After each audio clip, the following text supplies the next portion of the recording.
Torres प्रकरणाचा तपास आर्थिक गुन्हे शाखेकडे वर्ग करण्यात आलाय। अद्याप 13 कोटींच्या फसवणुकीची फिर्याद दाखल झाल्याची माहिती समोर येते। तर मुंबई आर्थिक गुन्हे शाखेच्या पथक उपायुक्तांनी ही माहिती दिली आहे। फसवणुकीची व्याप्ती मोठी असल्याचंही या ठिकाणी सांगितलं जात आहे। तर संग्राम सिंग हा निशानदार असल्याची माहिती समोर येते आहे। टोरेस प्रकरणाचा तपास आर्थिक गुन्हे शाखेकडे वर्ग करण्यात आला आहे। तर टोरेस कंपनी मार्फत अनेकांची कोट्यावधींची फसवणूक केल्याची माहिती आहे आणि आतापर्यंत या प्रकरणामध्ये 13 कोटींची तक्रार दाखल झाल्याचं कळत आहे। तर हा आकडा आणखी वाढण्याची भीती व्यक्त केली जाते।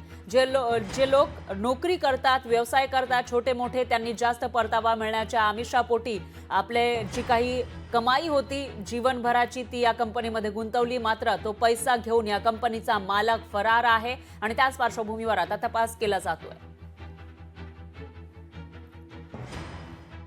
कॅश मिळालेली आहे, ती एक्झॅक्ट किती आहे ती जेव्हा प्रोसिजर कंप्लीट होईल त्यावेळी मी सांगू शकेन। किती कोटींचा हा घोटाळा आहे साधारण? सध्या जी आम्ही फिर्याद दाखल केली आहे ती 13 कोटींच्या आसपासची होती आणि आजपर्यंत जे फॉर्म संध्याकाळपर्यंत आलेत ते साधारण अजून 5 कोटींचे रुपयांचे फॉर्म्स आलेले आहेत। जसं लोकांना कळेल तसे लोक त्या शिवाजी पार्क पोलीस स्टेशन इथे जे सेल उघडण्यात आलेले, आम्ही सध्या 3 जणांना अटक केलेली आहे आणि ते सध्या पोलीस कस्टडीमध्ये आहेत।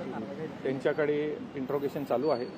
या गुन्ह्याची व्याप्ती ही मोठ्या प्रमाणात असल्यामुळे प्रत्येक वेळी नवीन नवीन गोष्टींचा उलगडा होतोय। तर जसे ते होईल त्याचा आपल्याला संपर्क आम्ही करू। लोकशाही मराठी ऐका, पहा, जागरूक रहा।